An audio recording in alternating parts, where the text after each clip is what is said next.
All right, so Bismillah ar-Rahman ar-Rahim and Assalamu alaikum wa rahmatullahi wa barakatuh, everyone.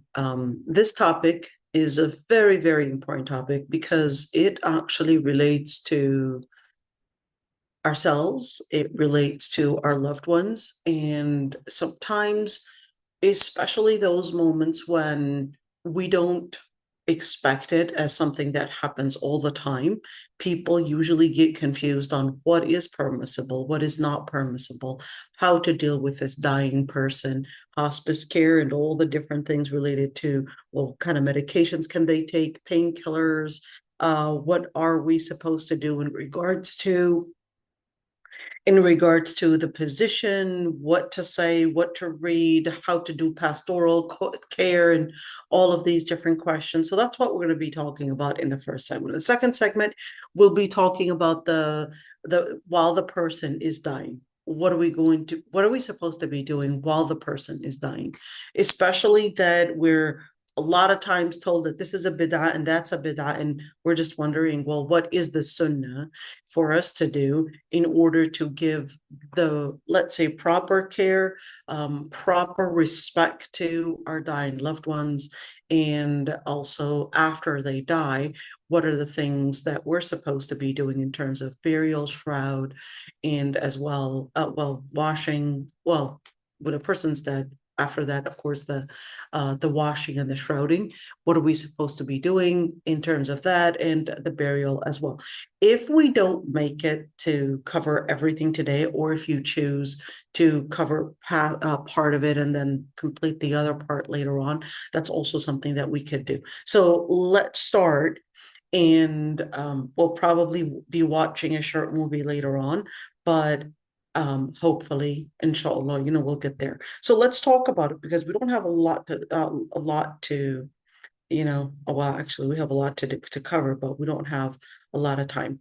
Okay, let's see. So we know, of course, that when we speak about burial, the Prophet ﷺ had actually talked about burial, had dealt with many of the Sahaba actually dying or getting killed, or some just getting an illness and dying. So it was a whole community that of course was living the case, and they certainly had a whole package of ideas, of questions, a whole package of different legends that they too were probably practicing and believing. So the Prophet ﷺ had come in to also teach them what is going to be true, what is not going to be true of all these different stories that they would always hear, whether from Christians, Jews, or even the pagans.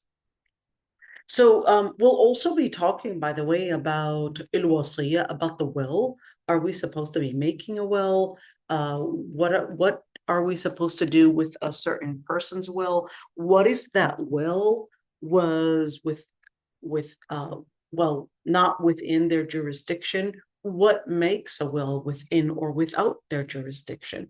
So we'll be talking about that as well, and inshallah. But of course, when we're speaking about the different rulings of a janazah, so we're going to be covering it in this order. We're going to be talking about from the time of illness, and then from the time that the person is getting near death, and then we'll also be talking about the burial as well. So in that order, we'll be talking about visiting the sick, and also doing what is called the talqeen. In other words, we're helping this dying person remember La ilaha illallah without doing it as if we are imposing it on that person. So we're going to talk about that. Washing and shrouding the dead, and certainly doing the salat al-janazah itself, and certainly in even the burial. And we'll also be talking about things like paying off the debt, or even working on that person's will. We won't talk about the details of inheritance, but we'll just give a couple points to talk about, and certainly the guardianship over the person's young children. Ibn al-Qayyim had said, part of the guidance that the Prophet ﷺ had mentioned in terms of in Sharia, as it also completes to talk about the different things that relate to funeral, and certainly anybody or any nation that would go against the teachings that the Prophet ﷺ let's see, the sisters, will we talk about who janazah cannot be done? Oh, absolutely. We'll talk about all those details, inshallah. And certainly when we speak about the janazah, it just shows that Islam is a complete religion. Islam is a complete religion, whether talking to you about the understanding of life, or whether it's talking to you about the end of life, or whether it's talking to you about the way that others would contribute in making this rest and a peaceful rest for that person that had basically passed. And that's basically the quote that Ibn al-Qayyim had said. He said the sunnah of the Prophet regarding sick and dying people is the most perfect one, which is different from all the other nations. The sunnah in this regard includes the following. Okay, showing servitude and submission to Allah subhanahu wa ta'ala, okay, and giving the dying and deceased person the kindest treatment that benefits him in his grave and on the day when he is resurrected. Such a kind treatment includes many acts, such as visiting the dying person, instructing him to utter the shahada before breathing his last breath. Kind treatment also includes purifying the deceased by washing their body and preparing them for meeting Allah Almighty and in his best form and state. Of course, standing in rows while performing the funeral prayer over this person by praising Allah subhanahu wa ta'ala and certainly glorifying the Lord Almighty and praying over the deceased and asking Allah subhanahu wa ta'ala to confer his blessings over the Prophet ﷺ and to forgive the deceased, and basically pray for the deceased and ask for Allah subhanahu wa ta'ala's mercy in the parting of this deceased's sins. And amongst the acts, the sunnah is to stand on the side of the deceased person's grave, asking steadfastness for the deceased person when they're questioned by the two angels, visiting the grave, invoking Allah subhanahu wa ta'ala, and being good to his family and relatives, and so on. In other words, consulting and also giving the condolences to the family, or giving the proper support to the family as they are at that moment grieving. And of course, when we're speaking about those points, we're also talking about certain sunnah that we're supposed to be doing in terms of how do we relate to each and every single one of these points. So let's start right there. What is the sunnah? So the sunnah in general is to mention and remember dying as much as we can. The reason for that is when we mention death, it basically just takes us to that connection that this is what we're supposed to be preparing ourselves for, and that basically motivates us to ask Allah subhanahu wa ta'ala for forgiveness, that motivates us to basically return the different things that we had probably oppressed people in and give them back our rights, and certainly do repentance, and certainly motivates us to do many things that will prepare us for the akhirah. So think of death itself as the door that we enter through it, although probably a door with a long hallway, and this is called al-Barzakh. Okay, that door with the long highway, which is called al-Barzakh highway. Okay, and within this al-Barzakh highway, that's basically the time, or let's call it the corridor between dunya and akhirah, between dunya and judgment day. So everybody is going through this door, death, and then after death it opens up to that highway or that long corridor basically to al-akhirah. But of course it doesn't go right now, the akhirah happens at another time, but it's basically this transition. and that is called al-barzakh. Now, in order to prepare ourselves, we all know that Allah subhanahu wa ta'ala had mentioned in the ayah, كُلُّ نَفْسٍ ذَائِقَةُ الْمَوْتِ. Every single soul will taste. I notice the word used in here, taste the taste of death. When we're speaking about tasting the taste of death, we're speaking about something that it will be related so close to you that it is going to be as if you could really taste it and as if you could really feel it in your mouth or even feel it in every single nerve of your body. And certainly, the Prophet ﷺ himself had actually said, أكثروا من ذكر هذه اللذات.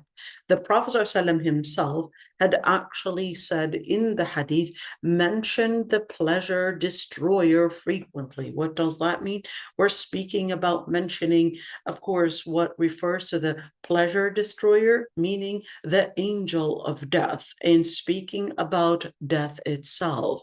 Mention that because it will destroy your relationship with always and continuously seeking pleasure or seeking dunya and the connection with dunya. But when you mention death, it takes you into that moment where you have to relate to what really matters, which is akhirah. You could see this hadith is actually an authentic hadith. Let's see. In another hadith, the Prophet ﷺ teaches us, he says, استحيوا من الله حق الحياء. قال قلنا يا رسول الله إنا نستحي والحمد لله.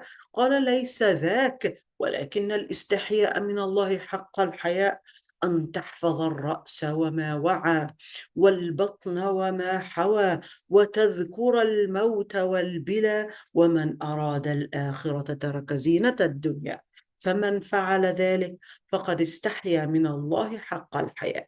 The Prophet ﷺ said, show due bashfulness to Allah subhanahu wa ta'ala. So the companion said, oh Messenger of Allah, we show bashfulness. Alhamdulillah, thank you. And all the praise be to Allah subhanahu wa ta'ala. So the Prophet ﷺ said, it's not as you think. In other words, it's not as that shallow and that simplistic in terms of what it means to be bashful, what it means to be shy from Allah subhanahu wa ta'ala, but true bashfulness to Allah is to keep the head and what it contains, whether we're speaking about the eyes, ears, tongues, away from sin, and to keep the abdomen away from unlawful food and what is related to it, and to keep the private parts and the legs away from committing what is prohibited, and to remember death and the decay and in the grave, the decay meaning the how the body would decompose, and whoever seeks the hereafter should abandon the adornments of the worldly life. Whoever does so will be the one showing the due bashfulness of Allah. You know, even though the English translation, kept on telling me like that is and that is, but in Lugha Arabiya, you could say that it contains, look at the harmony in it. الرأس وما وعى البطن وما حوى الموت وتذكر الموت والبلى. You see that? You could see that, the harmony, the stanzas, kind of like a stanza right there. And in Lugha Arabiya, it gives you actually a different sense, because it says the head and what it contains, the stomach and what it embraces or what it contains, and remember death and the process of decomposing, and whoever is motivated and leaves dunya for the sake of akhirah and leaves the pleasures of dunya is basically going to be the one that truly has bashfulness to Allah subhanahu wa ta'ala. In other words, is really the one that's really living true in religious integrity. That's beautiful. Beautiful, beautiful. Okay, let's see. So let's look at these points. Oh, how many points are they? Hold on. So just remember 292. Let's look at how many points they're going to be covering. 290. Oh man, did I go too fast? Oh dear. You know what? Let's go back to 292. We'll see later how many points there. Okay, anyway, so the first point is basically the rulings on dying and sickness. Okay, when a person basically is dying, here's a question someone might ask. If let's say the doctors are giving a prognosis, they'll say, hey, your loved one, we don't have a cure for them. Their prognosis is probably a month or 2 or 3 or whatever. They'll be looking at basically the amount of time that perhaps this cancer or this illness might actually function based on basically their knowledge of how fast a disease might spread in the body, and certainly how the body will lose its function. So they'll give you an estimate period sometimes of telling you what the prognosis might look like. Sometimes it's true, sometimes it's not true, sometimes it's shorter, sometimes it's longer, but every single body basically works through its death differently. And yallah, this topic is a very hard topic for me to talk about, but at the end we have to relate to this because it's what will remind us of our own akhirah. I did actually write a whole paper. It was almost in 33 pages. Okay, just talking about in thorough investigation and thorough detailed evidence and the different rulings that relate to chaplaincy, palliative care, and the using the medications that are haram or medications that are containing probably an amount of maybe drugs or probably an amount of haram things, but that's what's available. So I did actually talk about that in thorough detail, and it was presented to AMJA. AMJA is basically the American Muslim jurist committee or something like that. So I basically presented that paper. Wasn't able to present in person, but they asked me to write a paper and I did. Okay, let's see. If a person basically is, of course, is inflicted with any disease, what a person is supposed to be doing is seeking al-sabr and al-ihtisab. Wait a minute. So what's the difference between al-sabr and al-ihtisab? Okay, so al-sabr would be the person not, let's say, getting impulsive. In other words, yes, you are going through pain, but you're not letting this pain control the way that you probably might react to the pain. Some people, when they're in pain, they'll probably start yelling at people, probably knocking things down. They're just under pain that they're getting their anger out on the things around them. And others will be patient. It's like they recognize that no one's capable of giving them treatment. Their prognosis right now is that, hey, they don't even have any treatment for you, so you're really just facing death right now. And this is the reality. So in that situation, what we're supposed to be doing is encouraging ourselves, if we are the ones that are going through this, to always remember that Allah subhanahu wa ta'ala, these are the last moments of your life. So definitely present yourself in the best of action, in the best of reaction as well. Let's look at that one, the best of action and the best of reaction.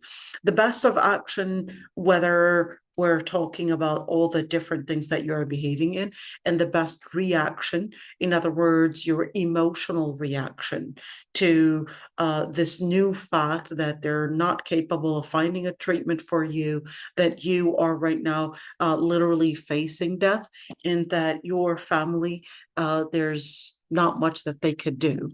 So we're speaking about perhaps the person maybe losing bowel, maybe the person in so much pain that even, turning them left and right is still going to be painful no matter what you do. And of course, the people around you can't really imagine and can't really feel exactly where the pain is. What you are feeling is not something that they are capable of seeing, that there's the pain, this movement does this movement does that.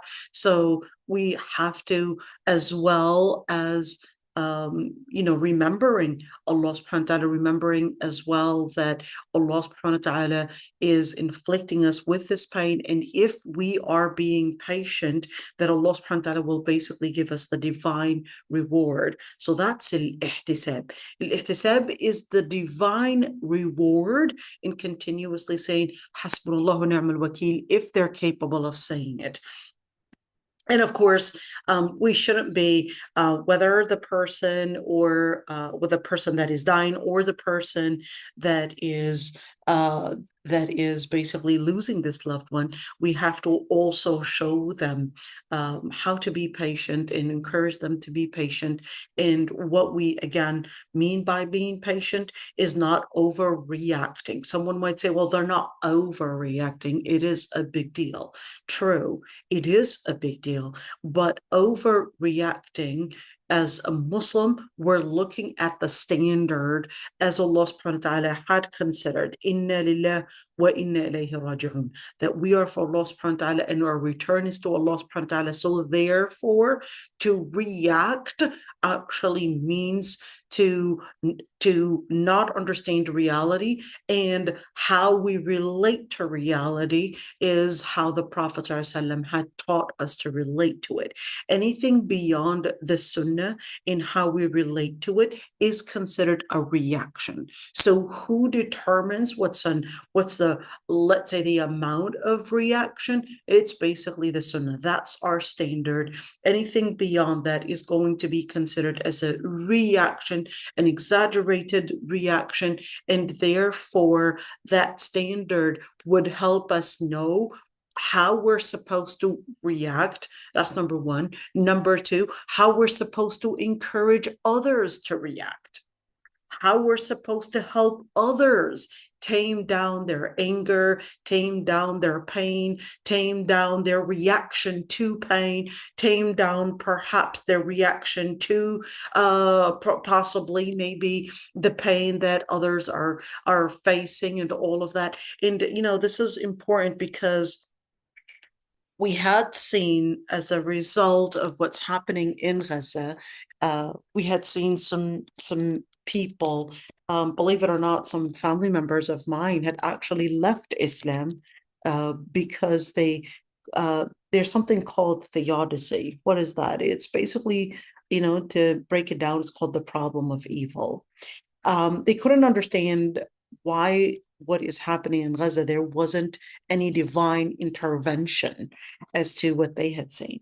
That there was, they think that there was no divine intervention, and why did this evil and this pain basically continue? And then, of course, couldn't understand how to put that in perspective. How do we believe in God and at the same time believe in a benevolent God, and at the same time actually see this amount of pain and this sorrow basically continue? And there's a whole response to that, but I'm just letting us know that shaitan can get us that far. Shaitan can get us that far in our, not only our relationship in terms of, I guess, the emotional piece of it, but shaitan will actually go farther and change your aqidah and change how you interpret and how you read pain and how you read all those different pains that surround you, and then get to the point of probably wanting you to deny Allah subhanahu wa ta'ala and the magnificence of Allah subhanahu wa ta'ala, and then deny the reality that Allah subhanahu wa ta'ala is actually is testing us with the pain, is testing us with all of this that we are seeing. And therefore, with all of this testing, Allah subhanahu wa ta'ala is also going to be giving you the reward for the amount of pain that you or the other person had endured. Just keep that one in mind. Of course, I'm not going to respond right now to the problem of evil and theodicy and all of that. That's a whole different lecture. Trust me, I'll get carried away with it and then forget the whole object of our class for today. Okay. I did actually talk about it in other classes, so check it out. Okay. There is a whole book that was translated. The Problem of Evil was translated. What was his name? Shinawi. It was really, unfortunately, it was actually really, most of it was probably, oh no, wait a minute. No, not that book that was plagiarized. Yeah, someone plagiarized one of my husband's books, and they translated one of my husband's books and then plagiarized it, and they basically said it was theirs, even though it was 100%, the actual translation. Okay, but The Problem of Evil, Yaqeen Institute. Here we go. Yaqeen Institute translated and also summarized the book, The Problem of Evil, and definitely go to that one. So, I'm not going to get into this one. You could see that my brain is so excited to go there. Okay, let's see. So when we talk about patience, we're talking about complaining to no one but to Allah subhanahu wa ta'ala. The people around you, they can never fathom what you are going through, whether as the person that is probably ill or whether the person that probably lost a loved one. No one will really fathom what you are going through. No one can fully understand. So to use this is a word that I commonly and often hear women say, oh, you don't understand. That is 100%. No one will understand fully how you feel and what pains you're going through. There's no way that anyone will actually fully understand what you're feeling, but that's only Allah subhanahu wa ta'ala. And that's why إنما أشكو بثي وحزني إلى الله. That's it. That's why, because no one will ever understand what you're feeling and how whether it's the loss of a loved one or whether you yourself are going through that pain, certainly no one's going to understand it. Absolutely not. And that's why the adab, إنما أشكو بثي وحزني إلى الله. I complain my sorrows, my pains, what I'm going through, and the implication of all of that to Allah subhanahu wa ta'ala.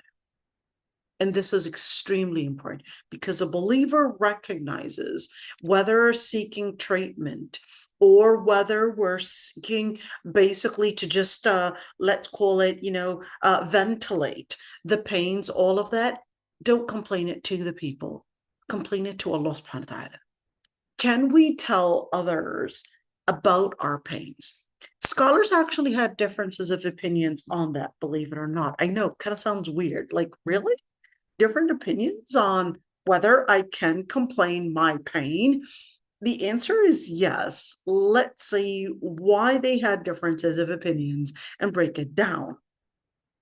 So the first group of scholars that said you are not supposed to be complaining to people, they actually had one textual evidence. They said, إِنَّمَا أَشْكُو بَثِّي وَحُزْنِي إِلَى اللَّهِ. I only complain to Allah subhanahu wa ta'ala, and therefore complaining to the people would basically mean you might be, if let's say you're complaining about an illness, are you really complaining about Allah that inflicted you with this disease, or complaining about Allah that inflicted you with probably this dilemma or calamity that you're in? Is this are you complaining about Allah to people, or are you complaining, فَفِرُّوا إِلَى اللَّهِ. Are you going to Allah subhanahu wa ta'ala saying, Ya Allah, help me in this, and then basically relating to Allah subhanahu wa ta'ala? So the first group of scholars, they basically said, you cannot complain about your pain unless you were seeking treatment. So that's the only time that you can complain about your pain, because you are seeking treatment. So you're basically seeking something to help you uplift this pain, because the Prophet ﷺ had said for every single illness there is a treatment. So that was let's say the textual piece of it, and also their interpretation. The other evidence that they considered is, let's call it the disciplined evidence. They considered that if you complain to people, people might take advantage of you. People might define you through your pains, might define you through whatever probably weaknesses you're going through, and you definitely don't want that happening to you. So you've got to always present yourself as one. Your own mental health care is that you continuously speak to yourself that you're capable of handling this, you are strong, etc., rather than complaining. Because when you start complaining, you might think that this is ventilating, but the truth of the matter is that you are continuously telling yourself that you are in a weak position. So they see it from the mental standpoint, and also, let's say, your social relations and how people might paintbrush you and all of that. So that was the first opinion. The second opinion was more of, let's say, balanced opinion in a different moderate approach. And the second opinion basically considered that you can complain, and that's going to depend on the intention of how and what you're complaining about. Okay, the second opinion regarded it, if you're complaining to seek treatment or to seek support, we're speaking about seeking, let's say, mental support, whether from friends, family, etc., and basically letting them know how you feel, not because you're complaining about Allah, but you're trying to basically, ventilate what you're really feeling, just to make yourself feel better. So that was that opinion. And how did they respond? إِنَّمَا أَشْكُو بَثِي وَحُزْنِي إِلَى اللَّهِ. They said, well, that was going up the higher standard, and the higher standard is certainly not complaining, not about the pain, and certainly the higher standard is to basically just complain it and ventilate it to Allah subhanahu wa ta'ala, but that doesn't mean that it's impermissible. He said, yeah, we understand it's a higher standard, good for you, but are we talking about the permissibility here?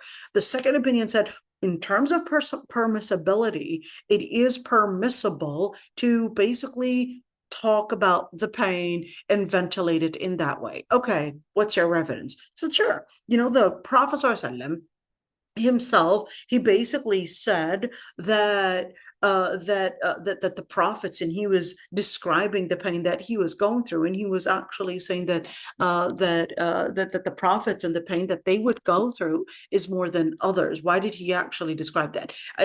When his own son Ibrahim, he said, "Inna al-ayna la tadma wa inna al-qalba la yahzan," etc., that the eyes would tear and the heart is feeling the sorrow. Why didn't he just keep it inside?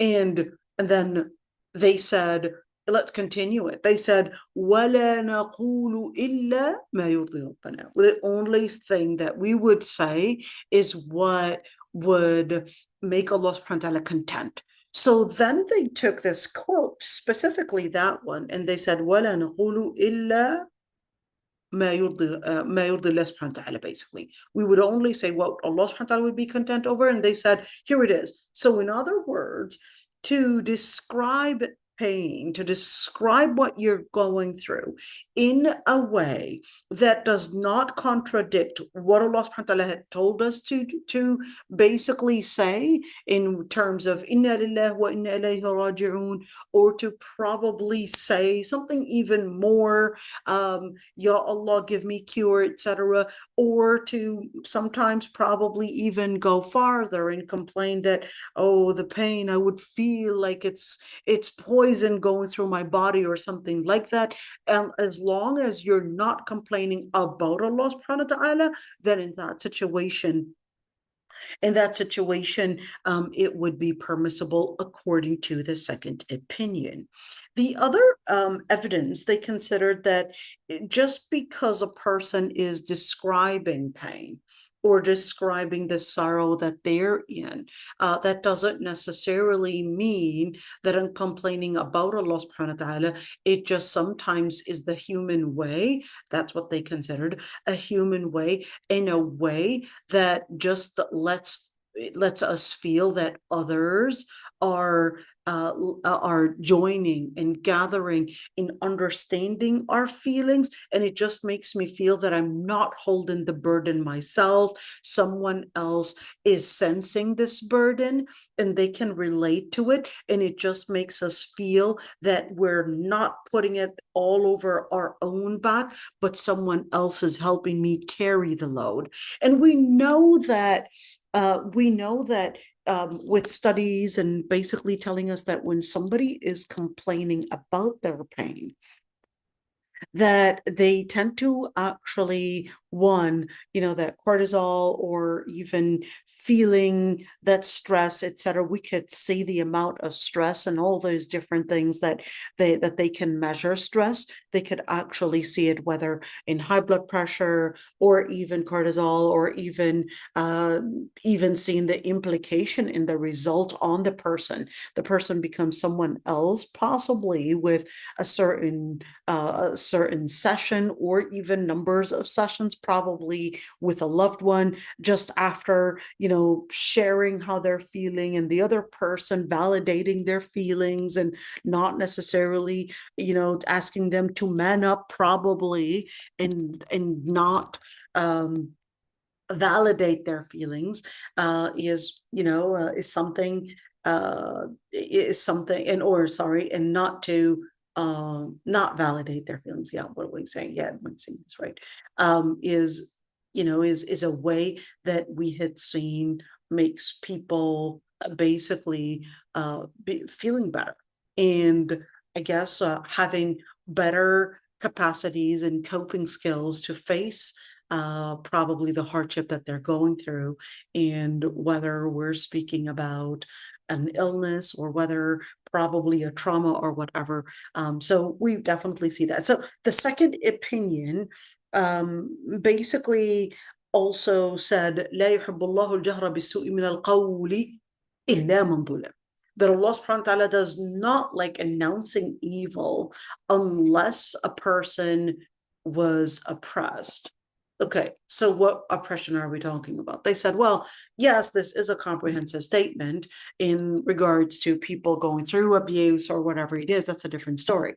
But they also included that Allah subhanahu wa ta'ala in general does not like people speaking of evil, or and spreading these evil things that are happening. But a Muslim is supposed to be redirecting their vision. But at times, إِلَّا مَنْ ظُلِمَ. So if we're capable of Islamically, of complaining about an oppressor, an abuser, and actually complaining that piece of it, then in that situation, it can also include different pains. So if we can seek treatment from probably anxiety, maybe sorrow, maybe pain, etc. إِلَّا مَنْ ظُلِمَ is a comprehensive statement. They regarded it giving us the inference that anything that is troubling us, If by seeking probably, let's call it pastoral therapy or chaplaincy or this kind of, or even just, talking to loved ones, etc., that in itself is a way to make us feel better. So in that situation, I'm here complaining, not necessarily ventilating for the sake of ventilation, but seeking support. Okay, so when it said illa man zulim, they regarded that it is a comprehensive statement, and in any form of going through inflictions of pain, that there was an exception in the ayah, that it is not permissible that you would announce evil, but there's an exception, illa man zulim, unless you were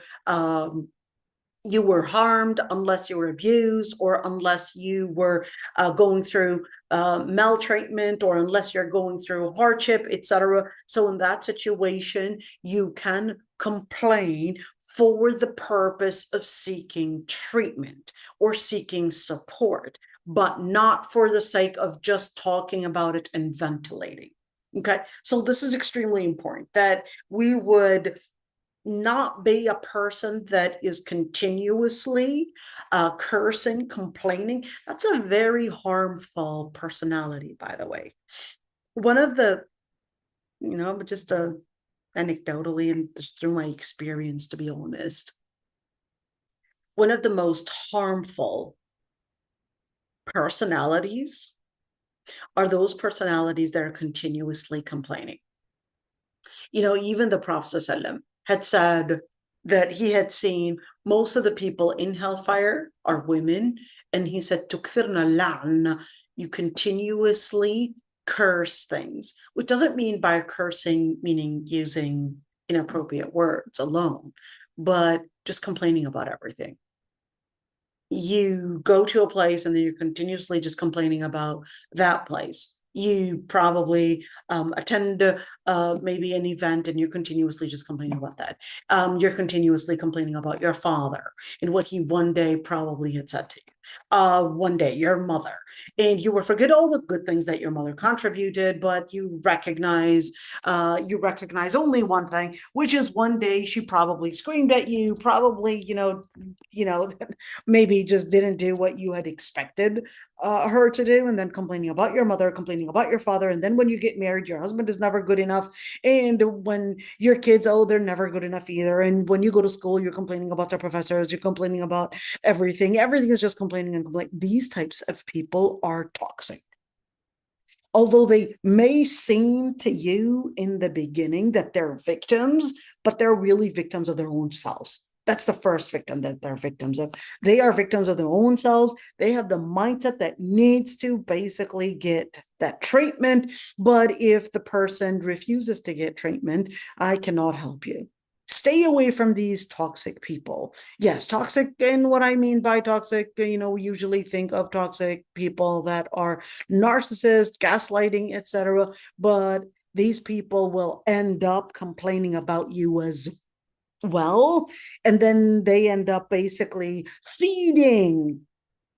They basically feed and basically just seek people's pity because they don't want to contribute.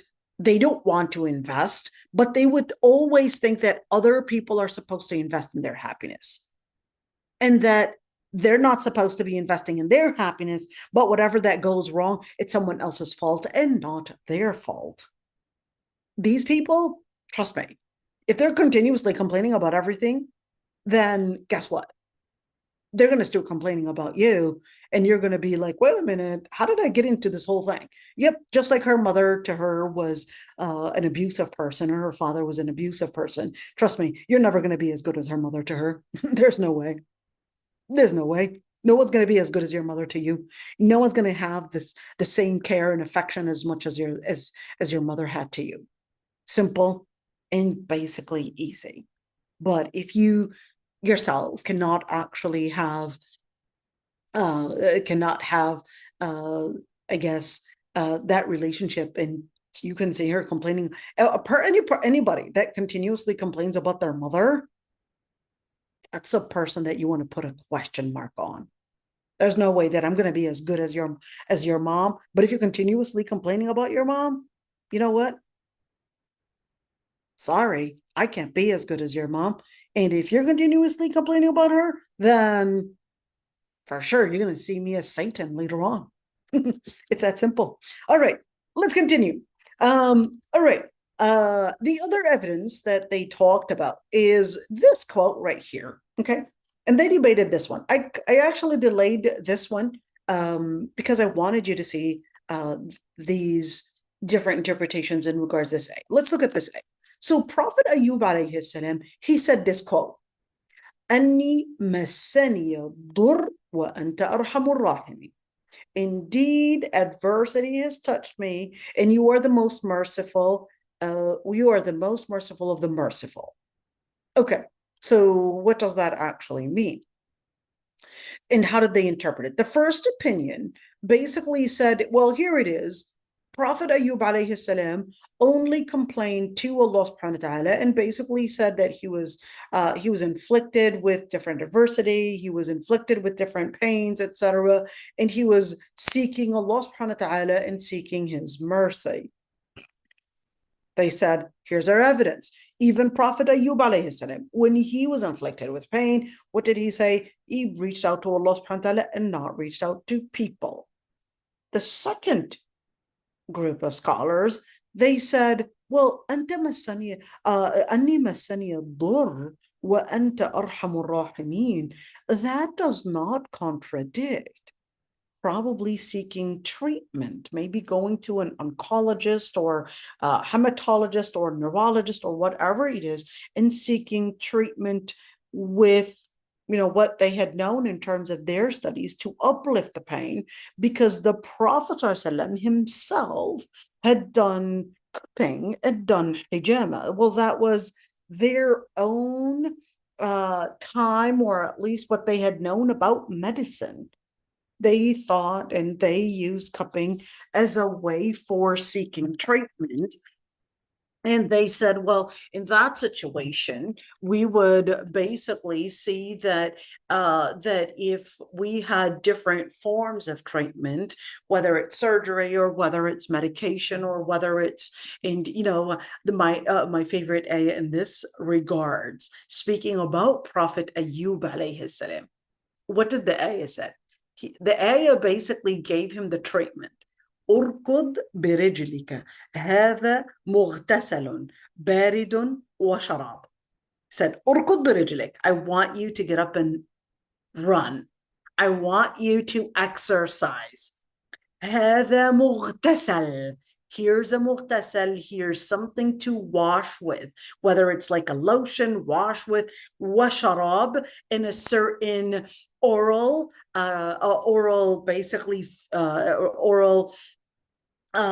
medication, mughtasalun baridun wa sharab, a certain cold mughtasal, whether it's a shower or whether it's a lotion that it would be applied on the body, whatever it is, and there's an oral treatment. Allah could have just made a miracle and kaboof the person, kun fayakun, and there it is, Prophet Ayyub alayhi salam is treated. But he said, no, urkud birijlik. I want you to go and actually exercise. Urkud birijlik. I want you to go run. This is telling us what? That treatment, it doesn't contradict a miracle that you would engage in the process of seeking treatment.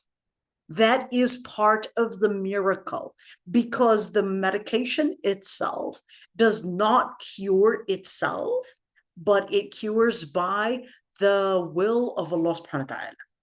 It cures by the will of Allah subhanahu wa ta'ala. Okay, so that's, just keep that one in mind. And that's the same thing when we're speaking about seeking treatment. Can I actually seek the treatment and the method that I would use treatment, of course, through doctors and specialists? The answer is absolutely, you could seek that. But here's the question. What if they were to give me medications? Now, some medications, the stuff in it is entirely permissible. It's probably all veggie. It's all probably within the area, okay, that is permissible. Well, here's the thing. Some scholars actually debated, what if, let's say, the doctors told you that the only treatment that we would have, let's say, a pig's heart, that was showing the closest thing to human genes as what we know today is basically a pig's heart, and that's basically the best option, or even the cornea of a pig or something like that, okay, or probably maybe patches of skin that they might actually use from pigs, because they found that was also closest to human to the human body. So in other words, can we actually use that? It's najis right there. So here's the thing. There is a hadith that the Prophet ﷺ had said, إِنَّ اللَّهَ لَمْ يَجْعَلْ شِفَاءَكُمْ فِيمَا حَرَّمَ عَلَيْكُمْ. There is a hadith where the Prophet ﷺ had said, Allah never made your remedy in what he has prohibited for you or upon you. Now, the first opinion, let's actually look at the other hadith as well. Let's look at the other hadith and then we'll talk about the way that they interpreted this one. The second one says, إِنَّ اللَّهَ أَنزَلَ الدَّاءَ وَالدَّوَاءَ وَجَعَلَ لِكُلِّ دَاءٍ دَوَاءً فَتَدَاوُوا وَلَا تَتَدَاوَوا بِحَرَامٍ. Allah subhanahu wa ta'ala has sent down both disease and cure, and he has appointed a cure for every disease. So treat yourself medically, but use nothing prohibited. Okay, let's see the other hadith. إنه, when the Prophet ﷺ was asked about alcohol, he said, إنه ليس بدواء ولكنه داء. This hadith is in Sahih Muslim. When the Prophet ﷺ was asked about alcohol, an intoxicant, as in, using intoxicants as remedy, he said it is not a remedy, it is a mala. How do you read this one? What's the right? Well, it's an illness, so let's use that one. Okay. Now, when you actually look at these notes, was the Prophet ﷺ actually telling us that it is entirely impermissible to seek treatment, whether we're speaking about things that are considered as haram, whether we're speaking about something that is not halal slaughtered, or probably maybe in itself is najis, perhaps something, whether it's alcohol or whether it is probably, let's say, hey, blood is najis. Does that mean we can't do a blood transfusion, for example? Or what about things, perhaps we might say THC, all these different things that they might, cannabis and all of that. We know that if we were to probably chew on marijuana, that it's definitely going to get us into what is considered as an intoxicant. It's definitely, hey, we could even see it in science, what's happening to the person's brain. It's not something that we are here reading in terms of people's behaviors. No, we right now in science, we're capable of really seeing the implications it has on a person's brain. But what if we really have studies showing us that, yes, it does help with seizure, it is helping in treatment, etc. And there are two things here. There's one, which is a doctor's research and what they are telling us about all these haram substances. And there's also my personal experience, my own personal experience. They gave me all these medications, but to be honest, it was getting me so dizzy. And they told me that they had no other painkiller that can help me with my pains. And to be honest, I'm suffering with this amount of pain. But one time, one of my friends gave me this canopy. This is not me talking, by the way. Somebody telling me this is not me talking. Okay, somebody might say, "Well, one time my friend gave me this canopy thing that they got from the store. It was some, I don't know, chewing thing, and I took it, and it's not me again." But someone might say that they had taken it, and it was helping them with their pain. Yeah, they kind of felt a little out of place, but it was the only thing that helped with their pain. Okay, now a couple things here. The first opinion basically said we're going to stick to the text, and therefore it would be haram to take anything that is haram, of a haram substance, whether we're speaking about impurity or whether we're speaking about something that in itself is actually not permissible to use, like alcohol, or something that is not permissible to use, something stolen, etc.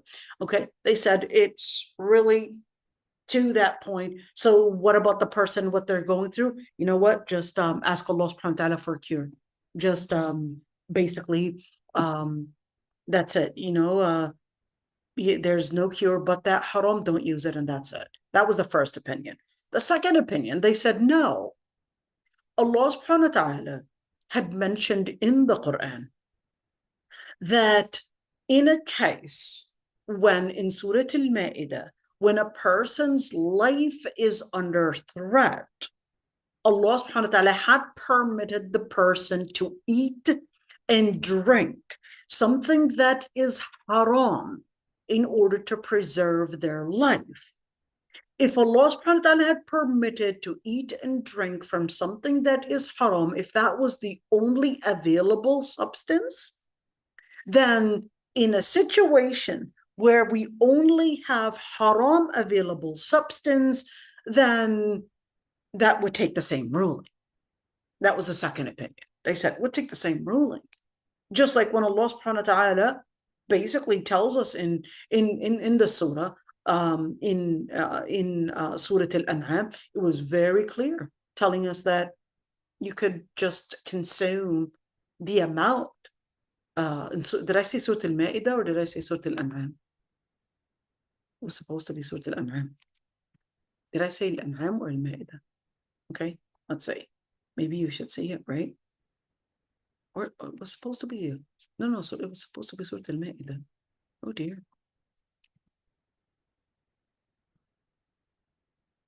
Okay, here we go. There you go. So let's have you see it. Okay. Where's the ayah? حرمت عليكم الميتة والدم ولحم الخنزير وما أهل لغير الله به والمنخنقة. Okay, that one. And let's see. Where is it? Okay, hold on.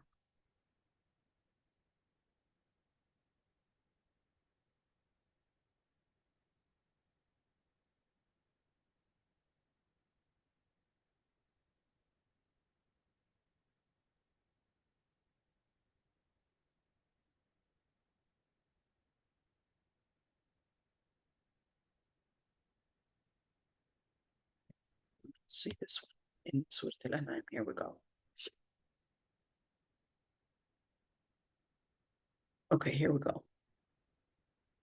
So the ayah, here we go. وَمَا لَكُمْ أَلَّا تَأْكُلُوا. I want you to see the ayah. The ayah basically tells us وَمَا لَكُمْ أَلَّا تَأْكُلُوا مِمَّا ذُكِرَ اسْمُ اللَّهِ عَلَيْهِ وَقَدْ فَصَّلَ لَكُمْ مَا حَرَّمَ عَلَيْكُمْ إِلَّا مَا اضْطُرِرْتُمْ إِلَيْهِ. That's the right there, that piece of it, which is the key point. I wanted you to see it because for someone that doesn't speak Arabic to read, sometimes the ayah in Arabic just sounds like you can't really get to the point. Okay, so إِلَّا مَا اضْطُرِرْتُمْ عَلَيْهِ. Allah subhanahu wa ta'ala says, and eat from what Allah subhanahu wa ta'ala had mentioned the name on it. In other words, what was mentioned of Allah subhanahu wa ta'ala's name on it, and the Lord Almighty had given you the details of what is prohibited upon you, unless or except what you would be اضطررتم إليه. What is اضطررتم? In other words, there's a necessity to actually use it. وإن كثيرا ليضلون بأهوائهم بغير علم. And many would delude others using their own desires with no knowledge. And for your Lord Almighty, He is the one to know who the transgressors are. Okay, so when you're looking at this ayah, the scholars that said that it would be permissible, they said if we're speaking about darura, this is the word darura, the necessity. Okay, if we're speaking about a darura, they said a darura can mean one that the person's life is dependent on it, and darura can also stretch to more than the person's life, meaning their life and death. It's either a life or death thing. But darura could also mean the quality of life. So what does that mean? So yes, this medication is, number one, if we're speaking about the life depends on it, meaning, hey, they told you that the only thing that can give you a possibility of probably a better life, and that way you won't need all those different pacers and all these different things, is probably by inserting a pig's heart, for example. Okay, all right. Then in that situation, that would be permissible because we're talking about the person dying or not dying. Okay. The second piece of it is the quality of life. Okay. So let's say they told you, we have this medication, but this medication, they use these types of gel thing on it, and this type of gel is basically made of pork, and no other company makes this medication except in basically this company, and this company uses pork to basically make this gel thing, or the syrup basically contains alcohol, an amount of alcohol, and no other company does this medication but in this alcohol because it helps that medication dilute in it, whatever it is. Okay, should I be taking this, let's say, cough medication, or even though cough medication, it doesn't necessarily mean it's a life or death thing, but it basically means quality of life. Okay, so that's that second opinion. The second opinion basically said whether we're speaking about life, if this is within a darura or the quality of life, then in that situation, even if we only have haram substances, whether impurity or haram substance, that we can actually take it within the amount, a small amount that is, or the necessary amount that would keep us whether alive or quality of life, basically to give us some ability to practice quality of life. So what does that look like? Let's say we're talking about morphine, we're talking about certain drugs that may even cause an amount of hallucination, an amount of intoxication. Does that mean we are capable of taking that medication? And do I necessarily have to have a doctor's prescription to tell me that we can take that? Now, as for the second piece, okay, number one is that it's best if you were to take a doctor's prescription. There's no doubt about that, because the doctors would basically seek the tests that that pharmacists are basically doing, and the effect it has on your brain, etc., and the effect it has on your body, and they'll basically have to eliminate the other options. So if we have an option that does not involve haram, okay, it doesn't involve haram substance, then that's what the doctors and the pharmacists would basically know in terms of what's the ingredients in it. Are there other companies that actually make a halal option and a halal alternative? If yes, then take that halal alternative. But if they tell you that no, they don't actually have a halal alternative. No other company makes this cure to us that is known, that is tested, but this company, and we only have this company that has this haram thing in it. Okay, then in that situation, you can take it, but here's the trickier option. So let's say I tried these medications. First of all, that wasn't for, right now, we're not talking about the other scenario, we're not talking about cure. Now we're talking about as a painkiller. The painkiller that they gave that person, oxycodone, or, all these, Dilaudid, whatever those whatever those painkillers that they gave them, didn't work with that person. And they have, kind of like a degree of, this is acetaminophen, this is ibuprofen, this is a combination of both, this is a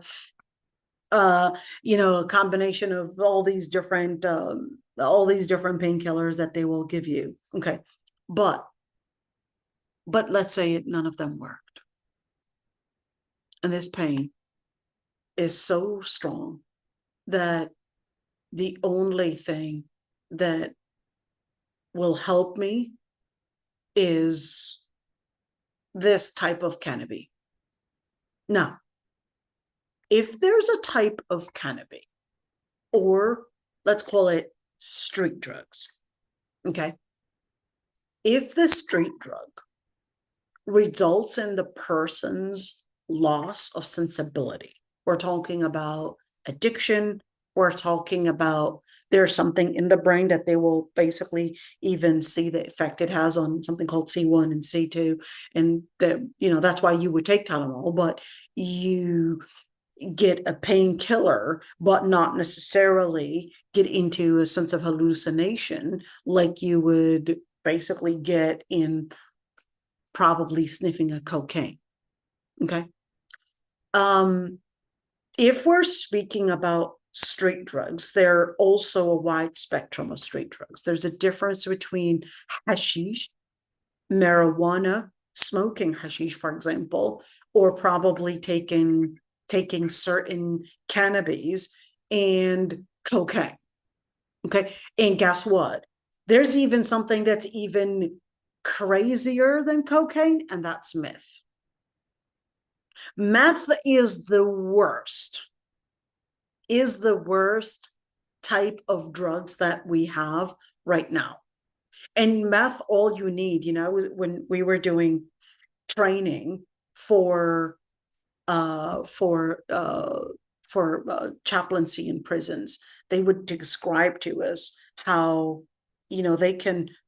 it's just one spray, okay, in one spray on a piece of paper, and it could be really small, like a really small amount of piece of paper, but it would have meth sprayed on it, and they can just sniff it, and that person gets high just from one sniff, and it can cost up to $500 just that sniff, and even more. Just imagine. And that's what, that's what they would smuggle into prisons. And of course, fentanyl, what was it? Fentanyl, I think that's what it was called. They would get it basically by cooking it in a certain way, taking cough medications and taking cold medications and a bunch of different chemicals, and they would actually do it at home. And that in itself is even worse than drugs. They would be walking like zombies on the street. They would not know anything. So, and that's even worse than cocaine. Cocaine is a plant, but that is a chemical. And what we made with chemicals is actually way worse than what you would find in plants. Anyhow, so can we use these street drugs if they were the only thing that would take away the pain? The answer is, it depends on what we're talking about. If we're talking about things like cannabis, okay, then in that situation, if it, one, Doctors are not trying to prescribe. It's illegal to prescribe for you to use marijuana or use cannabis. It's illegal. They're not trying to do that. And plus, it's illegal to do that. They can actually get their license revoked if they were to do that. That's number one. Number two, what if it was your own experience? Your own experience, you tried this cannabis, and yes, it's not halal in the certain situations or in all situations, okay? But in this situation that this person is going through severe illness, they tried, and let's say they tried using all those other medications and tried using all the prescribed medications, prescribed painkillers, and all these different things just did not work, okay? Then, if it doesn't lead to complete blackout or to a person basically relating and does not lead to this amount of addiction, okay? So let's say when you're talking about hashish, for example, it's not whatsoever close to cocaine. This isn't to say hashish is halal. Not whatsoever. It's never halal. Okay, the Prophet ﷺ had forbidden anything that is mufattir or anything that is muskir. What is the difference? Il-muskir is basically something that leads to intoxication. So the person, you're talking to them and they're living in their own high lala world, that's intoxication. Il-mufattir is they're not totally high. Il-mufattir is basically it's harming the body, just like cigarettes. They don't lead to intoxication. You're talking to the person. In fact, they'll be given probably their own lectures and talking to you and fully aware of what they're saying. And they're just taking, smoking as just a habit. I don't know how, but they think it, makes them feel better, whatever. But it doesn't lead to intoxication, but it leads to it being a mufattir. What does it mean? Il-mufattir is anything that harms your body. So we know that it harms the function, whether blood pressure or whether we're speaking about food or whether we're, all these different things that relate to lungs, etc. All these different, we all know what cigarettes basically lead to. So we no need to discuss it. Okay. That's mufattir. So there's no question about hashish, for example, that it contains two things. One, it's mufattir, and certainly it's also something that is muskir. Now, even when we're speaking about intoxication, okay, that also goes into different levels. When a person, let's say, sniffs marijuana or smokes marijuana, okay, well, they don't sniff marijuana, but they chew marijuana or smoke marijuana, okay, they get into a high thing, some form of they'll call it being high, but it's a level of intoxication that's completely different than meth, for example, because they go completely out of this world, and they'll be imagining that they're flying, they'll be imagining things, and they're completely out of this world. But a person that is probably for a certain, depends on the amount of time that they were smoking marijuana for, that's going to basically determine how high they would get. Same thing if we're talking about cannabis. Okay, taking, for example, Delta 8 or taking, all these K2 or whatever it is, they'll be taking these and they'll be surrounded with these friends that are probably smoking this cannabis, and with smoking these cannabis, they're basically getting high. But of course, someone can overdose even on those, and certainly a person that overdosed on those is completely different than a person that probably 5 minute, 3 minute, whatever it is. So in that situation, mufattir in Arabic, sure, I'll write mufattir right there. Somebody wants me to write mufattir. Okay, I'll write the word mufattir. Okay, hold on. Mufattir. Here we go. That's the word. Okay. Every muskir and every mufattir is haram. Here's mufattir. Not mufattir with a ta. That's to break your fast. Mufattir is something that gets you basically weaker in body and so forth. Okay, so if we're speaking about straight medications, if not straight medications, but straight drugs, okay, if it leads to something that is on the high end of intoxication, then even if that was the only thing that would make you feel better, that would be haram. Why? Because إنه ليس بدواء ولكنه داء. Because it's not at all any treatment. It is nothing but an illness. If you think you're getting out of an illness, probably, I don't know, glioblastoma or a certain cancer or whatever it is, but then you're getting addicted on meth, for example, it doesn't make sense to get out of one illness and put yourself in another illness. Absolutely not. That doesn't give you any quality of life, and certainly doesn't get you any treatment. So in that situation, there's no question about it. So then in that situation, of course, we're talking about after making sure that there is no alternative that we would know that is halal, or at least that is approved by the experts, whether pharmacists or whether doctors or whether maybe homeopath medicine or Chinese medicine, whatever it is. Then in that situation, if we know that, hey, these experts are not saying that they have anything that can help me, and can I use this? If it gets you on the far end, then no. But if it gets you on at least a certain amount of quality of life to help you at least, eliminate, let's say, this severe pain that you're going through, or maybe seizure or whatever, then in that situation it would be permissible, with differences of opinions between scholars. Okay, let's jump on to the other part. It is impermissible to seek any type of treatment of anything that would affect the Muslim's aqidah. Wait, so what does that even mean? Like, what does it mean that something is affecting a person's aqidah? So we're speaking about something like perhaps hanging certain amulets, okay?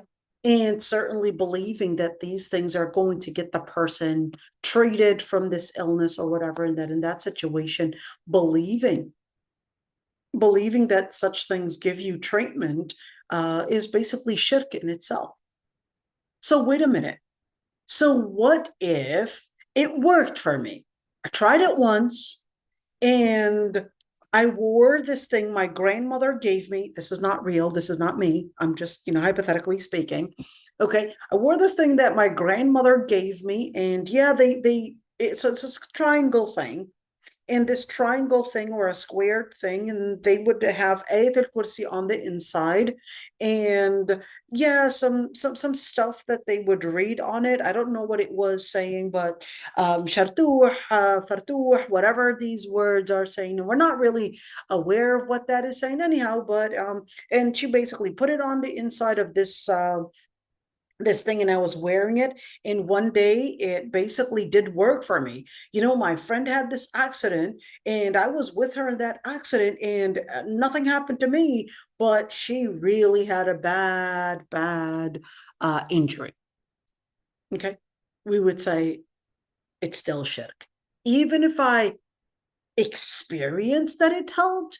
Yes, that was by chance, by the will of Allah subhanahu wa ta'ala, and by basically it coincided, okay, on that day that you were wearing that, but it's basically by the will of Allah subhanahu wa ta'ala, and not by the will of that amulet or whatever you're wearing. To believe that protects you from harm or brings good to you is actually shirk. It is shirk. What is shirk? Shirk is associating or believing anything having the power of Allah subhanahu wa ta'ala. That's shirk. And using words or names of, things that we don't even know what this kharbut is and what that shartuh is, and who knows what those words are saying. Yeah, they're names of jinn or who knows what it is still considered shirk. Well, you know what? The other day, my friend gave me these rocks. They're like really special rocks, and I wasn't sure. And she told me that they take negative energy and it makes you feel better. Sorry, dear. There's no such thing as these rocks taking negative energy and all of that. That's taken from Eastern religions. The whole idea of negative energy and positive energy and all of that stuff is not coming from Islam. It's not coming from Islam. So no rock will absorb the negative energy in the world around you, or somehow by you probably having these cords or whatever it is that adds on to the negative energy, or wearing lettuce earrings and snapping this year is going to be, a happy year and all of that's a way to do and call on the positive energy. That's all fake. Islam is to protect us from superstition, and this is severe superstition and stupidity, basically.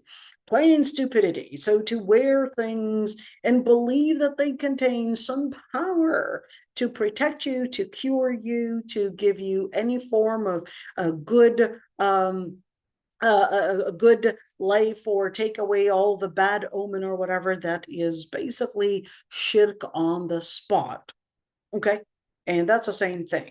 Seeking these people that will tell you that they give you positive energy, or probably give you what's going to happen in the future, and probably use jinn. That's actually against the religion of Islam, and it would definitely be haram. Even magic and sorcery and all of that is actually haram. And Allah subhanahu wa ta'ala had made cure be something that is supposed to be healthy for the body, and healthy for the brain, and healthy for your deen as well. And therefore, seek ruqya. Seek what? Ruqya. What is a ruqya? Can you explain that to me? So ruqya is basically making adhkar or reading Quran. And ruqya, there are two different opinions between scholars in regards of ruqya.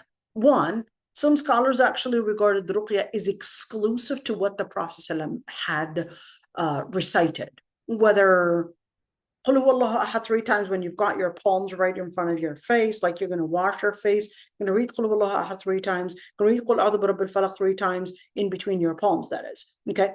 Qul a'udhu birabbin nas 3 times. Then you're going to blow 3 times, not spit 3 times. Some scholars actually said spit. Okay? Blow 3 times, and then you're going to wipe over your face.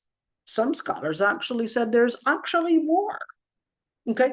So let's say we don't necessarily have an evidence that says that reading, for example, an ayah in Surah Yunus, for example, Inna Allah sayubtilu, and repeating Inna Allah sayubtilu, Inna Allah sayubtilu, Inna Allah sayubtilu, and that Allah subhanahu wa ta'ala is basically going to end the magic. And that was basically what Prophet Musa alayhi salam had basically told Fir'aun, that ma ji'tum bihi sihr, inna Allah sayubtilu, all the magic that you had come with, inna Allah sayubtilu. And then we basically took that quote and kept on repeating it. Or probably Surah al-Safat, and we said was-Safat Safat, and we kept on repeating was-Safat Safat, was-Zajirat Zajirat, Taliyat Dhikra, kept on repeating that. And hey, the person, with our experience, the person got cured, and we were just doing ayat. Do I have any evidence that the Prophet ﷺ used Surah Al-Safat to cure jinn or exorcism? Or do I have any evidence that the Prophet ﷺ had read this or that ayah? The answer is no. No. Scholars actually had differences of opinions on these ruqyas, whether they have to be tracing back to the practice of the Prophet ﷺ or not. What does that mean? Meaning, this ruqya, okay, is it supposed to be something that the Prophet ﷺ had done previously? Or can I have my own experience with my own experience? I've had many cases, and I read Surah Al-Saffat, and I would read parts of Surah Al-Qalam and part of Surah Al-Ahqaf and part of Surah Al-Yunus and all of those, and I would repeat it and probably read it on water, and then put it and pour it over the person's body, and then the person got cured. And yes, we've done it before. And trust me, I've done it. This is real. I have done this before. And alhamdulillah, some people were cured. Okay. I can't claim everyone was cured, but some people were cured, alhamdulillah. Okay. Anyhow, and it was basically just reading this on water and pouring it over the person. Okay. And or even asking them to drink it frequently. Okay, so the first opinion said, well, no, this is a bid'ah. That's the first opinion. The Prophet ﷺ didn't do it, and therefore using this method of treatment would make it a bid'ah since it's not the sunnah. The second opinion said, well, no, it's not a bid'ah, it's not an innovation, and here's our evidence. What's your evidence? They said, well, the Prophet ﷺ in the general hadith, he said, لا بأس بالرقى ما لم يكن فيها شرك. There's a general hadith, the Prophet ﷺ said, as long as it doesn't contain shirk, it's permissible. Now that hadith is in Sahih Muslim. So here it is. We're talking about don't have shirk. I'm reading وَالصَّافَّاتِ صَفًّا. I'm reading Surah Al-Ahqaf. I'm reading this and that surah. And I'm reading it over water, and I'm pouring it over the person, or putting it into sugar or reading it over sugar and basically stirring my coffee with it or whatever it is to get me and believing that really I'm just reading the Quran. Okay. So the second opinion basically said the Prophet ﷺ, this general statement, he basically said it would not be considered impermissible as long as it doesn't contain shirk. I'm using the Quran. Okay, that's number one. The second evidence, they said, remember the story of Abu Sa'id al-Khudri when he went to that chieftain guy, and that chieftain basically was ill, and they said, and they basically told him, well, our chieftain is ill. Do you have anything of ruqya that you have to treat our chieftain? He said, yeah, as a matter of fact, I do, but you're going to give me 30 heads of sheep. So they said, okay, we'll give you 30 heads of sheep if you cure our chieftain. And sure thing. They basically read 7 times al-Fatiha, and the chieftain, boom, is basically all cured. Okay, that was the other evidence. They said, well, did Abu Sa'id al-Khudri actually know that was a cure? No, he didn't. What's the evidence? The Prophet ﷺ actually told him, وَمَا يُدْرِيكَ, how did you know that it was ruqya? He just sensed that. He was inspired. Okay. So just laying out those differences of opinions right there. Ibn al-Qayyim had also considered, let's see what Ibn al-Qayyim had said. Okay. He said, the best of remedy is performing good deeds, remembering Allah, supplicating and imploring Him, and turning to Him in repentance, the effects of which are much greater than medicine. Yet their effects depend on how much one returns to Allah and Allah's acceptance of one's supplication. This is important. There's no way that you can get to that cure unless you yourself, and we know that through studies and science right now, that if your mindset is a negative mindset and you're continuously saying, well, I'm never going to get cured, it's never going to work, you're right, it's never going to work. But if you turn to Allah subhanahu wa ta'ala and you change your mindset, Allah subhanahu wa ta'ala, bi-iznillah, it's going to be a cure. Bi-iznillah, Allah subhanahu wa ta'ala, Allahumma rabban nas adhib al-ba's washfina anta shafi, la shifa illa shifa'ak washfina shifa'an la yughadiru saqama. You make the dua and look at the word. Allahumma rabban nas, O Lord, the Lord of people. Adhib al-ba's, take away the pain. واشفنا أنت الشافي, and give us cure. You are the one that gives cure. لا شفاء لا شفاء. There's no cure but your cure. اشفنا, and cure us in the cure that would never leave behind any illness. Now, when you look at that one, notice how this dua was repeating the word shafi, shifa, shafi, etc., in order to make those changes of mindset to help the person focus on Allah subhanahu wa ta'ala and positive thinking rather than negative thinking. Okay, let's see. And certainly it is permissible to seek treatment through the different permissible medications that basically are given to you through doctors, through, in other words, trained professionals to basically help you get that treatment. Okay, let's see now. Before I jump onto the other topics, okay, let's see. So she said, Sheikha, my son has autism symptoms, but doctors and therapists said he doesn't have anything. Is this jinn related or black magic? You know, I have a son that was diagnosed with autism and on the autism spectrum, basically what you are saying, describing as autism symptoms. And to be honest, I know, this isn't within my field. They don't have a cure for autism, but they don't have a cure for autism, but one thing I would like to say is that sometimes there are certain areas that might actually put your son or your, because they make money out of basically making more people basically fit within a certain category. Okay. And sometimes it's, hey, bring in more customers. Okay. But at the same time, I will tell you, yes, I would look into when they describe autism spectrum, and I would definitely see what they're talking about, because I could really see the behavior, sensory issues, social skill issues, and of course the fixation on certain things. There's no doubt that was all there and still is there, and it'll never go away. Okay, but pay attention to this one. She said, I've seen a video that sometimes when kids act that way, the black magic is sent through son to bother the mother. Here's one thing, dear.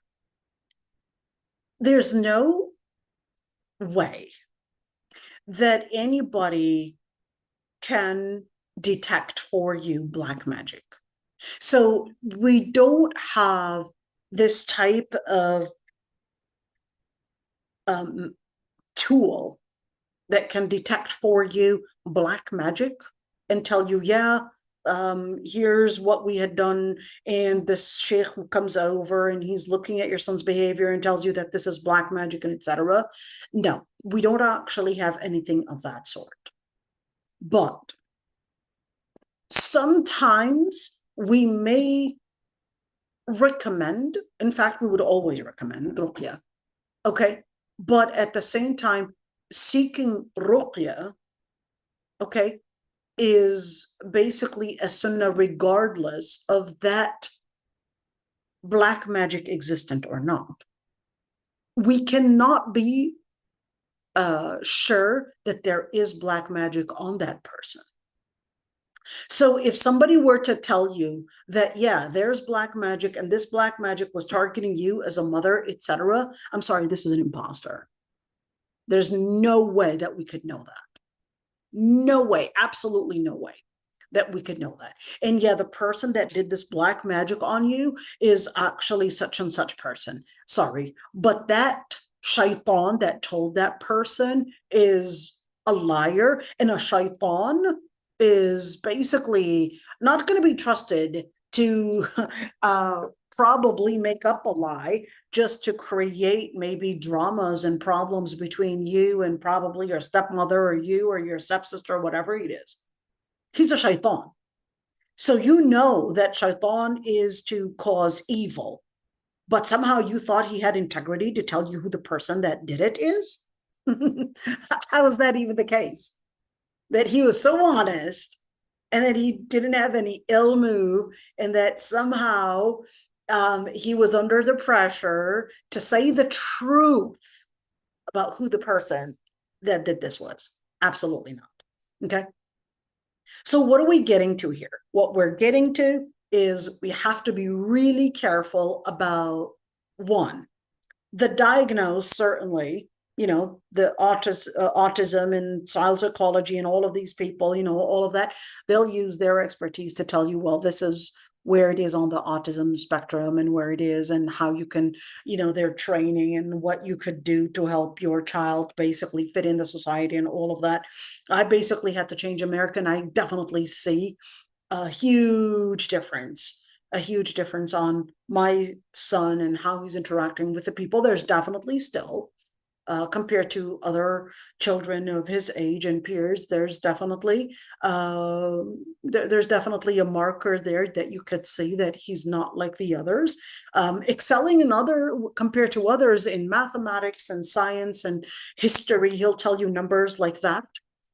Definitely recognizing certain patterns like no one that is an average person can do whatsoever. But those markers are still there. But the social skills piece of it in America, I think not having the social interaction available and not having the safe place to let my son get up and do the job himself and feel that he can interact with strangers without being afraid for him.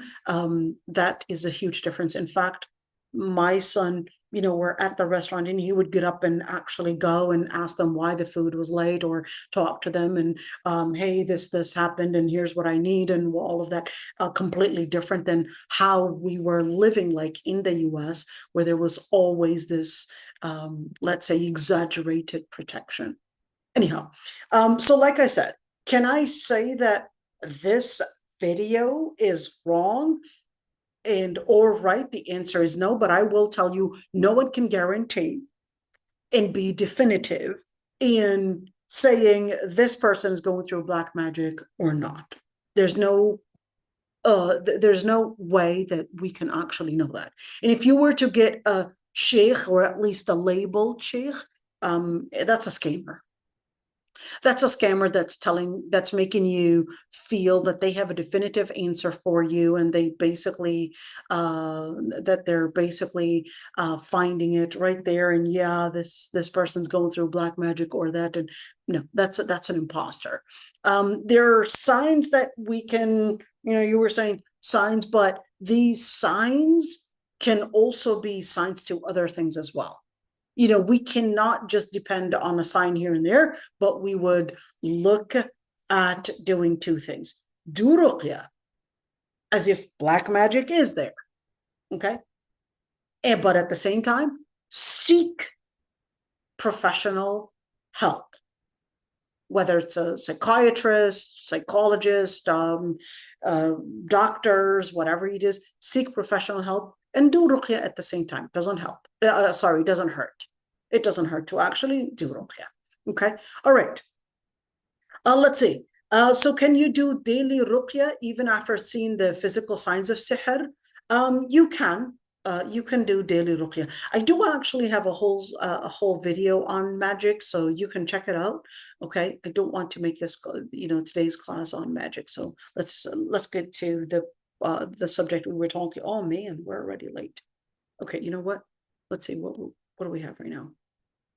At least we'll finish this piece of it. Okay, so it is a sunnah to visit the sick person. The Prophet ﷺ had mentioned, he said 5 things are incumbent and obligatory upon the Muslim towards his brother, and he had mentioned visiting the sick. Those are part of what you have to do towards your Muslim brother, is to basically visit a sick person.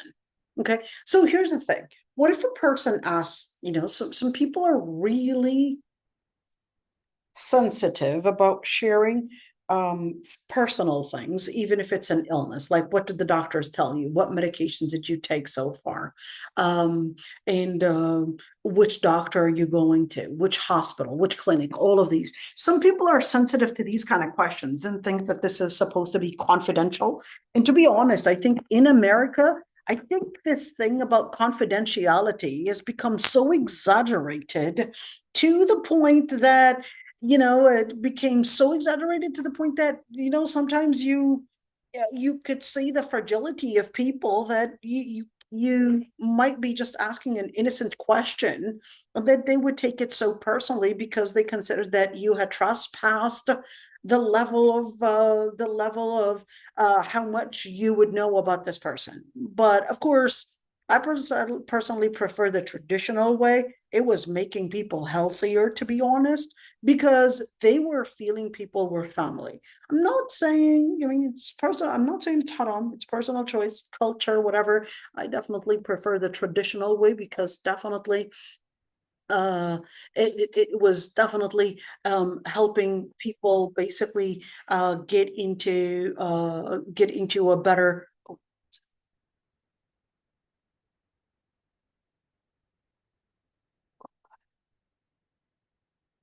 It was definitely helping people, I would say, relate with other people without always and continuously feeling somehow that they're living under this threat of these people around them, and somehow everyone is a place of danger, and everyone is somehow trying to hurt them and harm them, and etc. I mean, you can't live feeling that everyone is going to be your enemy. The second you would feel that way, that basically puts you in this another mental illness. It's a paranoia. So asking things about what the person's going through, and probably in what they're comfortable with, let's say it that way. We would have to know what this person is comfortable with and what kind of questions they're okay with and what kind of questions they don't like answering, etc. Is, I guess, we're there to make the person feel comfortable. So I guess just understanding that our goal is to make this person comfortable, then use their terms, consider their terms and what makes them feel comfortable, not what makes you feel comfortable, or your terms of what makes a good in an ideal way, like the traditional way. It's like, okay, I believe traditional way and people being much open about their life.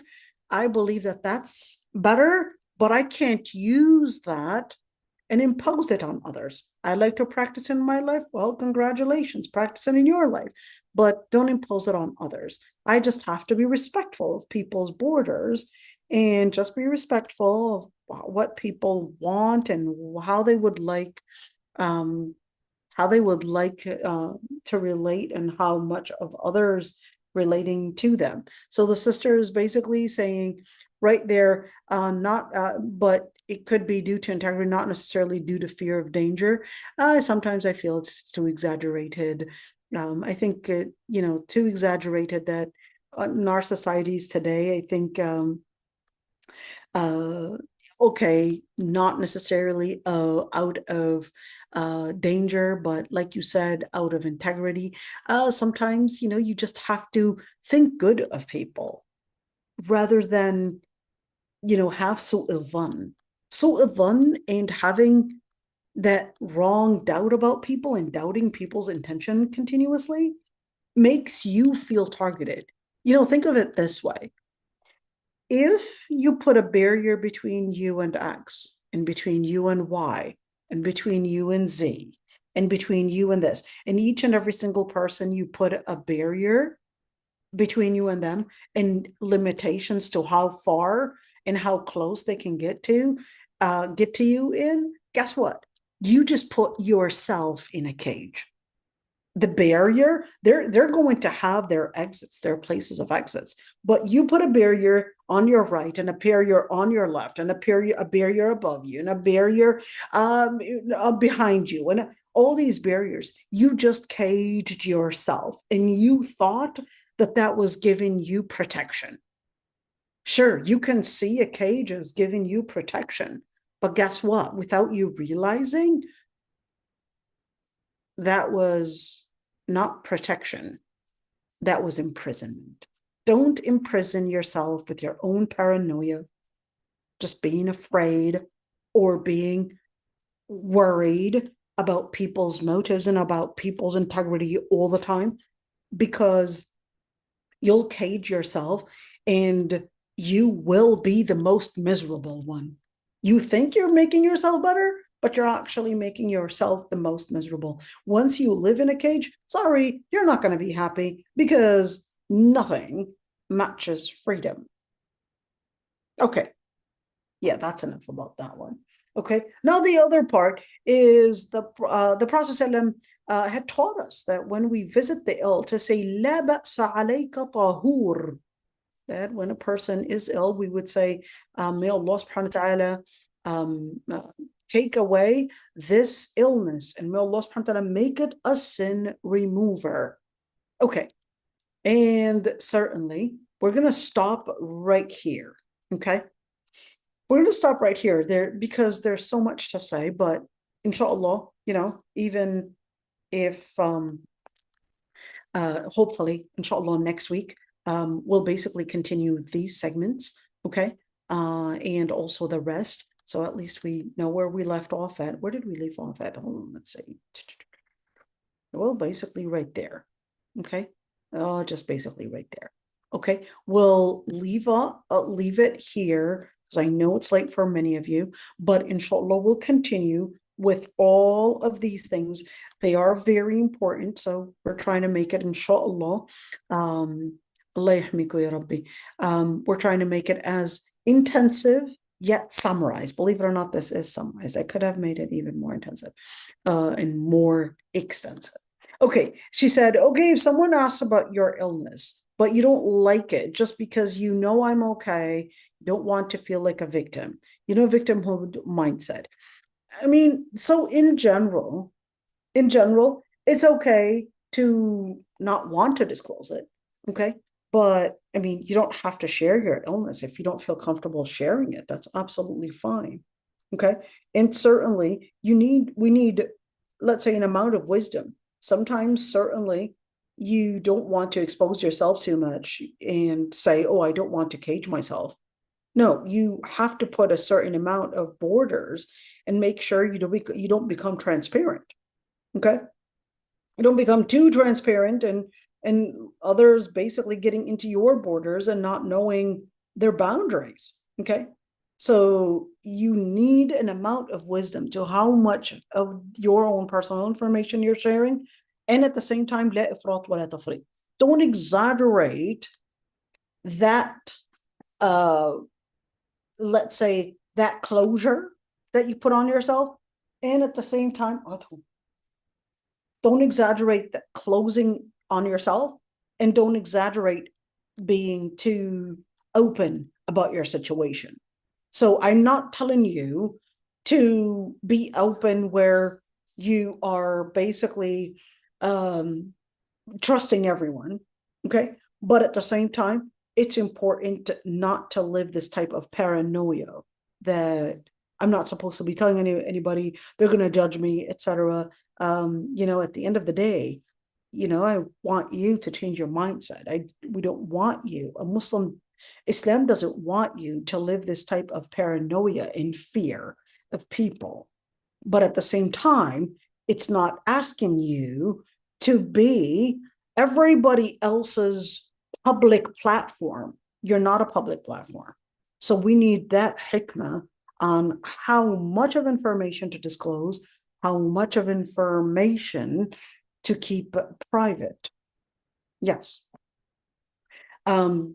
That's a completely different thing. Okay, so what we'll do, we'll end right here, inshallah. Subhanakallahumma bihamdik, nastaghfiruka wa natubu ilayk, nashhadu an la ilaha illa ant. If there are any questions, I'd be happy to answer them. MashaAllah, I'm excited. The names, MashaAllah, Khadija, Latifa, Jarai, Bisharo, Balqis, Sumaya, Naveed, Samira, Sumizar, Zuhriya, Khasatullah, MashaAllah. I am very proud of all of you.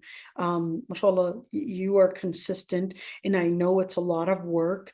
The other day, I was sitting with Dr. Haifa Yunus, and I was actually sharing some of the names that are on here. And mashallah, I'm very proud that many of you are actually consistent. I know it's a lot of work to actually attend every day. And I know, she was actually telling me, hey, you're too academic. You might want to, be a little bit more rhetorical, a little bit, motivational and all of that. And I said, you know what? You do such an outstanding job in that. I definitely failed to do that, failed in doing that. I'm more on wanting to grounding the audience with having the right mindset and having the vision to know how to see the world through the lens of Quran and Sunnah. I'm more, the physics mindset person, and not necessarily the literature piece of it, even though she's the one that's actually the doctor and the OB and the one that was actually a medical that is actually a medical doctor, but I'm more into this type of structure. So I know sometimes the structure type of lectures might sometimes be harder to digest, but be patient, inshallah. The rest, I trust your ability to, let's say, verbalize it in a way that is better than me. So I trust your rhetorical and eloquent qualifications. I'm sure they're better than mine. So I'll stick with teaching the structure of understanding at least the foundational piece of it. And I trust your ability to present it and digest it, and I would say get the juice out of this in your own way. Naveed, go ahead, dear. Assalamu alaikum, Sheikh. I was just wondering if you have a recommendation for doing ruqya on yourself or myself. I do actually have. It's not something that I made, so I don't take the credit for it. I do have a PDF that basically has the most important ayat. It's a PDF in, I don't know, like 17 pages or something. It just takes out those ayat. In fact, you know what? We don't even need a PDF. We could actually find it here. Let's do this ayat al-ruqya. And they actually have it right there. So you've got this one. Here's ayat al-ruqya. It's recited right there. You've got it as that one. And there's ruqya shar'iyya. Let's see this one. Let me see this one. Okay, here's certain ayat. Hold on, let me see another one. Ruqya, okay, here we go. This is it. Okay, so look at this one. Basically, that's it. This is what I would have. Okay, you don't even need it as a PDF.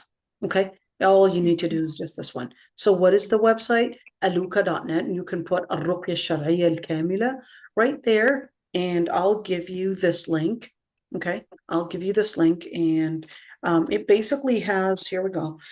It basically has all those ayat. So you would basically repeat all those ayat, and just like we saw that, Rashid Ghafashi, Mushari Rashid Ghafashi right there, he was basically having that. You could also have it in this one as well. Okay, those are right there, and here's Meher al-Maiqli. Basically, you can have it recited. You can have it recited, and that way you can even follow along. So exactly like how these ayat right there, where was it? This one right there, Ruqya Shar'iyya al-Kamila. Okay, and they will give it to you, all those ayat. So you don't even need my PDF.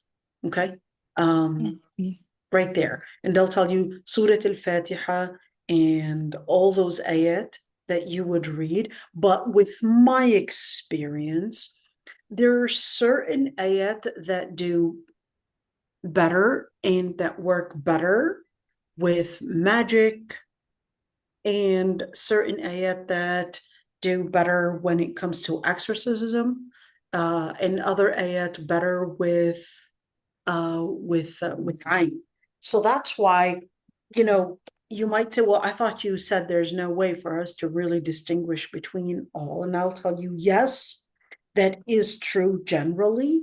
But, with my experience, like when I'm reading certain ayat, like this one, okay, and this ayat is talking about magic, and then you could see the person reacting to it differently. And you would read, for example, ayat al-Kursi, the person reacting differently. But then there's certain ayat, for example, you would see that talk about jinn. And those ayat, the person, just when you read those ayat that relate to jinn, they'll basically react completely different to the other ayat that you probably had read at other times. So that's one thing that sometimes the shuyukh, when they tell you, yes, we could see signs of jinn, etc., that's what they depend on, but they can't really make it a definitive thing. So going so definitive and saying, well, yeah, you're the ones being targeted, but your son is what they're using against you, all of that, there's no way that anybody can be that definitive. No one can be that definitive. But we can see by reading the ayat, depending on the ayat. If the ayat is talking about jinn, for example, and every time I would read an ayah that relates to jinn, I would see this person probably slapping, screaming, yelling, swearing really bad words, or probably ripping their clothes or whatever, then all I can say is that, well, what else? If only when I read the ayat that relate to jinn is how this person reacted this way. Or, for example, when I would read ayat that are related to ayn, they don't necessarily do the same behavior, not even close to a person that is probably inflicted by jinn. Not even close. They will more feel certain pains, etc., but that's about it. Okay, that would be hasad.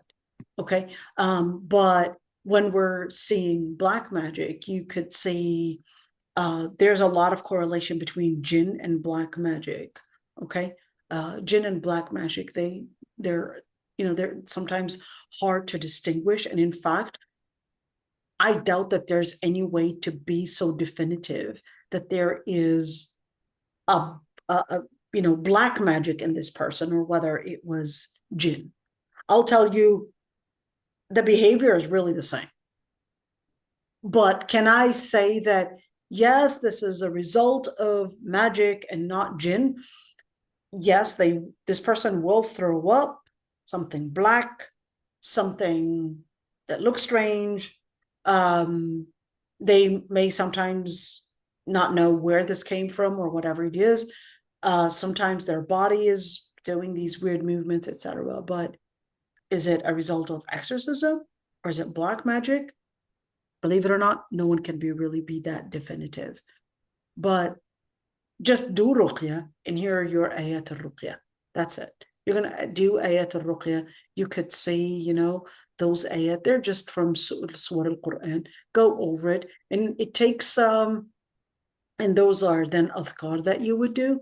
But sometimes you would want to repeat certain things. Like, let's say, maybe this ayah, you see that the person is reacting to it, then repeat it 7 times, even more, maybe 20, maybe 30, etc. So you might want to repeat certain things. So that's absolutely fine.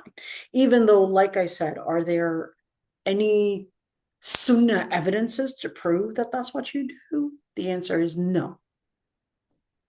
There's nothing where the Prophet ﷺ said, here ayat al-ruqya, and asking the Sahaba to record those numbers and put it down on a piece of paper. No, those were more of just anecdotal, their own experience in reading these ayat, and that was basically it.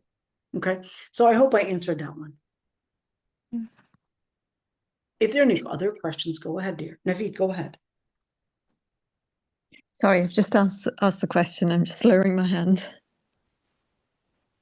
Okay, so this is it. Inshallah, subhanakallah wa bihamdik, nastaghfiruka wa natubu ilayk. Oh, Ustaz Umay is back. Oh, that's all right. Assalamu alaikum. Wa alaykum assalam wa rahmatullah. I just came from outside. راحت عليكي برشا حاجات.